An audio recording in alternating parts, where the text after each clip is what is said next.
লক্ষ্মী সংসারে আর বরকত হয়। লক্ষ্মী না চাই এখন তার জন্য রান্না করতে হবে। রান্না দেনা পাওনা নাটকে কিন্তু আবার নতুন একটা মোড় নিয়েছে। সেখানে কিন্তু এখানে সেই রিক্সাওয়ালাটা যুগ হয়ে গেছে। আবার এই রিক্সাওয়ালা কিন্তু বাড়িতে আসার কারণে নতুন একটি কাহিনী শুরু হতে যাচ্ছে। আর এই দেনা পাওনা নাটকে কিন্তু এলেন শুভ কিন্তু আসলে এলেন শুভ্রর অভিনয়টা কিন্তু খুবই খুবই ইমোশনাল, এবং ও যে অভিনয়গুলো করে সেটা কিন্তু আমাদের কাছে খুবই খুবই ভালো লাগে। আমাদের কাছে আসলে এই নাটকটার মূল মেন ক্যারেক্টারটাই কিন্তু হচ্ছে এলেন শুভ্র কিন্তু তার ইন্টারভিউতে বলেছেন যে সে তার কনফিডেন্স অনুযায়ী এবং সে এই অভিনয়টা পারবে, সেই কনফিডেন্স আছে, সেই অভিনয়গুলো কিন্তু সেই নাটকটা কিন্তু করে থাকে তার মতো করে। তো এলেন শুভ্রর আসলে নাটক আমরা এর আগেও দেখছি, এমন যেমন কিছু কিছু আছে শর্ট ফিল্মও কিন্তু আমরা দেখছি যে ঈদের একটা শর্ট ফিল্ম আছে, সেটাও কিন্তু আমাদের আসলে চোখে পানি এনে দিয়েছে। এই নাটকটাতে কিন্তু সেম একটা অভিনয়। এই নাটকটাতে কিন্তু আমাদের ইমোশনাল টাইপের একটা ফ্যামিলিতে সাধারণত আসলে কি ঘটে, গ্রামের মানুষ আর শহরের মানুষ একরকম না, বা গ্রামের মানুষের শহরের মানুষের আচার আচরণ এক না। তো বিষয়টা হচ্ছে দেনাপাওনা নাটক আসলে 25 নাম্বার পর্বে আসলে কি হতে চলেছে সেটা নিয়ে কিন্তু আলোচনা করার জন্য চলে আসলাম। তো দেনাপাওনা নাটকের 25 নাম্বার পর্বে হতে চলেছে যেটা, সেটা হচ্ছে হলো যে নতুন করে একটা কাহিনী শুরু হবে। সেটা হচ্ছে হলো এখানে কিন্তু তার স্যারের সাথে তার ছাত্র কিন্তু দেখা করতে আসছে, যে এটা ইতিপূর্বে কিন্তু আমরা দেখেছি।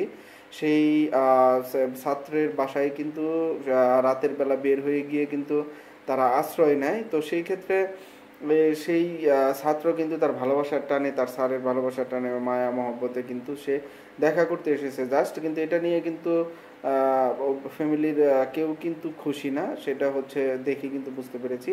এখানে কিন্তু স্যার কিন্তু আসলে খুশি হয়েছে তার ছাত্র তার দেখা করতে গেছে, কিন্তু এটাও কিন্তু ভাবতেছে যে এখানে আসলে কি উল্টাপাল্টা কি হয় না হয়। গ্রামের পরিবেশ আর শহরের পরিবেশ কিন্তু এক না। সেই জন্য কিন্তু আসলে এখানে আমরা দেখতে পাবো যে দেনা পাওনা নাটকের মূল অংশ বিশেষ হিসেবে দেনা পাওনা নাটকে কিন্তু আসলে নতুন মোড় নিচ্ছে। নতুন মোড় বলতে আসলে দৈনন্দিন জীবনে একটা পরিবারের একটা ফ্যামিলির মধ্যে আসলে কি কি ঘটে থাকে সেটা নিয়ে কিন্তু এ, এই নাটকটা সেটা কিন্তু দৈনন্দিন জীবনের যে বিষয়গুলো সেগুলো তুলে ধরার চেষ্টা করেছে এই নাটকে। তো এই নাটকের মেন ক্যারেক্টার হচ্ছে এলেন শুভ্র। এখানে কিন্তু আরেকটা ক্যারেক্টার আছে, সেটা কিন্তু আমরা পরিচিত। যেমন আমরা কিন্তু একটা নামে পরিচিত লিটনের ফ্ল্যাট নামে যে একটা অভিনেতা ছিল, সেই অভিনেতাটাও কিন্তু এটার মধ্যে আছে। এটার মধ্যে কিন্তু ভালো চরিত্রে বা বাবার চরিত্রে কিন্তু বাবা এবং ছেলের চরিত্রে কিন্তু অভিনয় করতেছে। এখানে অভিনয়টা কিন্তু তাদের অভিনয়টা কিন্তু খুব সুন্দর, এবং তাদের অভিনয়টা কিন্তু খুবই ভালো। তো এখানে আসলে মেন হচ্ছে হলো এটার গল্পটা কিন্তু আসলে খুবই খুবই সুন্দর একটা গল্প। তো আমরা দেখতেছি যেমন এখানে এলেন শুভ্র কিন্তু ইমোশনাল টাইপের একটা নাটক, এবং তার যাওয়ার জায়গা নাই বা তার বাবা মা নাই, সে কিন্তু ওই বাড়িতে আশ্রয় হিসাবে ছিল। সেখান থেকে কিন্তু আসলে বাবা বাবা বলে ডাকে। তো সেই জায়গায় সেই হিসাব থেকে এটা কিন্তু তা ওই বাড়িতে থেকে যায়, এবং শিক্ষিত কিন্তু ইন্টারভিউ দিচ্ছে এবং সিভি ড্রপ করতেছে, অনেক কিছুই করতেছে, চেষ্টা করতেছে ভালো কিছু করার। কারণ গ্রামের মানুষ শহরে আসলে একটু সমস্যা হয়ে থাকে, সেটা আসলে বিষয় না। বিষয়টা হচ্ছে যে আসলে আমরা দেনাপাওনা নাটকের মাধ্যমে কি শিখতে পেলাম। দেনাপাওনা নাটকের মধ্যে আসলে এই যুগে এসে আমরা কিন্তু আসলে এটাই করে থাকি, আসলে বাবা মার প্রতি বেখেয়ালি, বাবা মার প্রতি খেয়াল থাকে না, এবং আসলে আমরা কিন্তু সবসময় মনে করি যে আসলে এটা সবার ক্ষেত্রে কিন্তু হয়ে থাকে যে বিশেষ করে আমাদের আসলে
আমরা কিন্তু সচরাচর এগুলা আসলে দেখি শুনি, আসলে বিভিন্ন নাটক বিভিন্ন জায়গায় কিন্তু এগুলা হয়ে থাকে, এটা আমরা আসলে করে থাকি।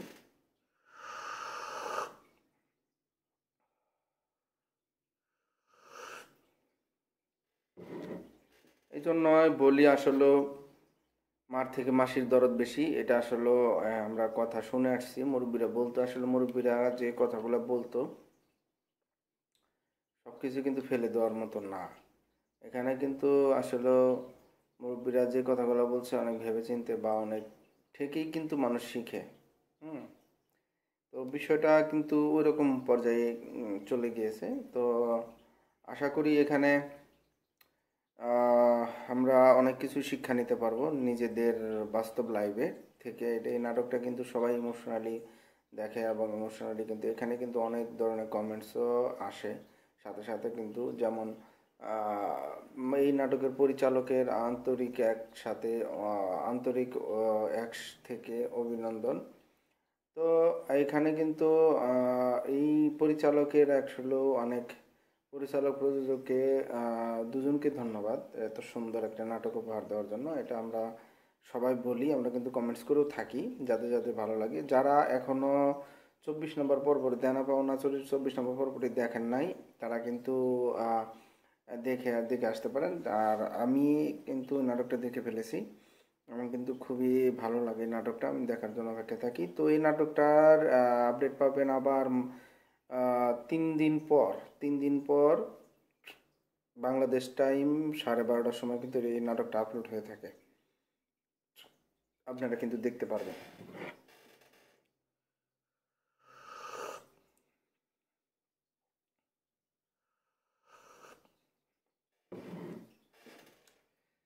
তো আমি কিন্তু আসলে রিভিউটা করার উদ্দেশ্য হচ্ছে এই নাটকটা ভালো লাগা থেকে, ভালোবাসা থেকে কিন্তু নাটকটা রিভিউ করে থাকি।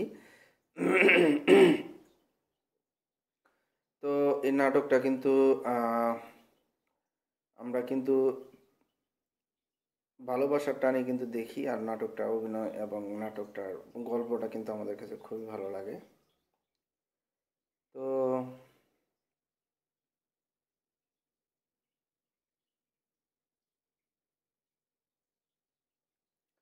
আপনারা যারা যারা এই নাটকটা রেগুলার দেখেন বা প্রতিনিয়ত দেখেন আমাকে অবশ্যই জানাবেন।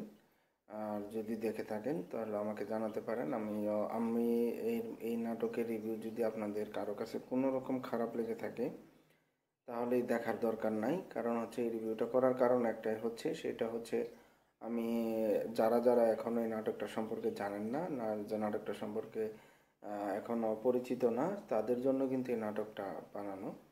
তো আপনারা কিন্তু আসলে এটা খারাপভাবে নিয়েন না। বিষয়টা হচ্ছে যে খারাপভাবে নেওয়ার কিছু নাই। এই নাটকটা আমরা আহ, ভালোবেসেই কিন্তু এই রিভিউটা তৈরি করা, যে আসলে কি কি হতে পারে বা কি কি হতে চলেছে সেটা নিয়ে কিন্তু কথা বলি সাধারণত।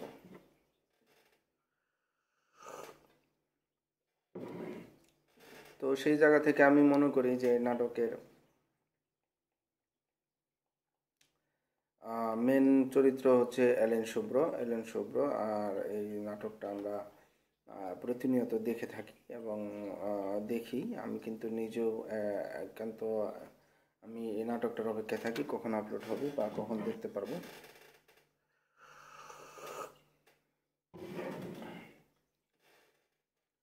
তো যারা যারা এখনো এই নাটকটা দেখেন নাই তারা কিন্তু দেখে আসতে পারেন। তারা কিন্তু আসলে অল্পতেই দেখতে পারেন যে এই নাটকটা কেমন হয়েছে। নাটকটা সম্পর্কে কিন্তু আরও অনেক কিছুই দেখার আছে। এই নাটকটা কিন্তু আমরা মনে করছিলাম যে অল্পতেই শেষ হয়ে যাবে, না, এই নাটকটা কিন্তু আসলে মানুষের রেসপন্স পাওয়ার কারণে, কারণ নাটকটা কিন্তু এখন আমি রিভিউ করতেছি এখানে কিন্তু 2 ঘন্টায় কিন্তু প্রায় 67,000 ভিউ হয়ে গিয়েছে। আরও ভিউ হবে। হয়তো সবাই কাজে ব্যস্ত আছেন, কাজে আছেন, এই টাইমটা কিন্তু সবাই চাকরি ব্যবসা এগুলো নিয়ে কিন্তু তারা অধিকাংশ সময় ব্যস্ত থাকে। তো সেই জায়গা থেকে কিন্তু আসলে সেই জায়গাটা থেকেও কিন্তু আমরা আসলে বলতে পারি যে এই নাটকটা আমরা কিন্তু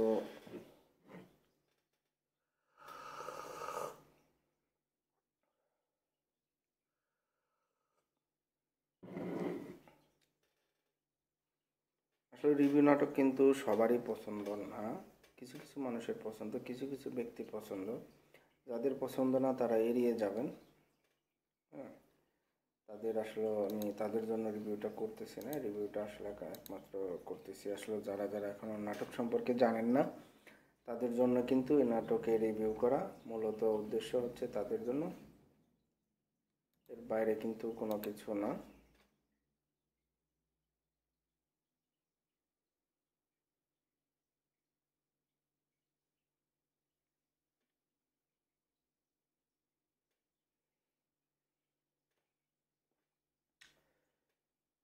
তো নাটকটা যারা যারা এই রিভিউটা দেখতেছেন তারা অবশ্যই একটা লাইক এবং কমেন্টস করে যাবেন, ভালো মন্দ কিছু জানিয়ে যাবেন। আপনাদের একটা লাইক একটা কমেন্টস কিন্তু আমাকে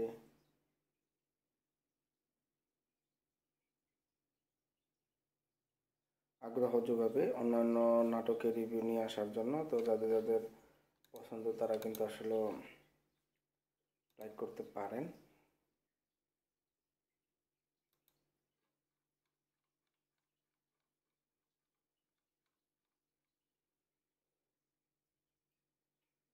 তো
তো এই কথাই রইলো। তো দেনা পাওনা নাটকের আসলে রিভিউ নিয়ে আসলে আর কিছু বলার নেই, কারণ হচ্ছে দেনা পাওনা নাটকের আমরা আবার 3 দিন অপেক্ষা করতে হবে।